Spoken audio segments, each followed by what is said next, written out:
ধন্যবাদ, প্রণাম। রাজার শহর থেকে দাদাভাই দিদি ভাই প্রণাম জানাই। রাজার শহর থেকে অনেক ভাই বোনেরা সাপোর্ট করছে আসছে। যাই হোক, সকলে হাসি মুখে যাচ্ছে, খুব ভালো লাগছে আমাকেও। তো সকলে ভালো থাকবেন, সুস্থ থাকবেন। আমার কোনো প্রয়োজন হলে অবশ্যই ফোন করবেন। ধন্যবাদ, ফোনে ধন্যবাদ। দিদি ভাই, তোমার নাম কি? অর্চনা ব্রহ্ম। তোমার বাড়ি কোথায়? তুফানগঞ্জ, কোন ডিস্ট্রিক্ট? কোচবিহার। কুচবিহার, রাজার শহর। রাজার শহরের লোক। এই দিদি ভাই, দাদা ভাই। দাদা ভাই, তোমার নাম বলো। শিবশঙ্কর ব্রহ্ম বুবাই। শিবশঙ্কর ব্রহ্ম বুবাই। তোমার মানে গ্রামের নাম? আমার তুফানগঞ্জ বাড়ি, লম্বাপাড়া, 8 নম্বর ওয়ার্ড, হ্যাঁ। কুচবিহার জেলা। হ্যাঁ, যা খুব ভালো লাগছে। এখন কটা বাজে? চারটা না? সেই সকালে আসছে, আমরা আবার 4টা 11টার বাজে। সময় আসছি, 11টা থেকে 4টা বাজে গেল। লাইন পেলাম। খুব কষ্ট হলো। হ্যাঁ, না যাই হোক, কষ্ট কিছু হয়নি, আপনার সাথে কথা বলে কষ্ট লাঘব হয়ে গেল।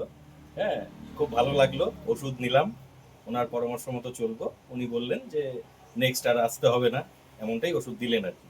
উনি রিপোর্টটা জানাতে বললেন ওভার টেলিফোন। ধন্যবাদ। আমি আশা করব ভালো থাকবেন, সুস্থ থাকবেন। যে কোনো প্রয়োজন হলে ফোন করবেন, ঠিক আছে? অবশ্যই, অবশ্যই। হ্যাঁ, অসংখ্য ধন্যবাদ।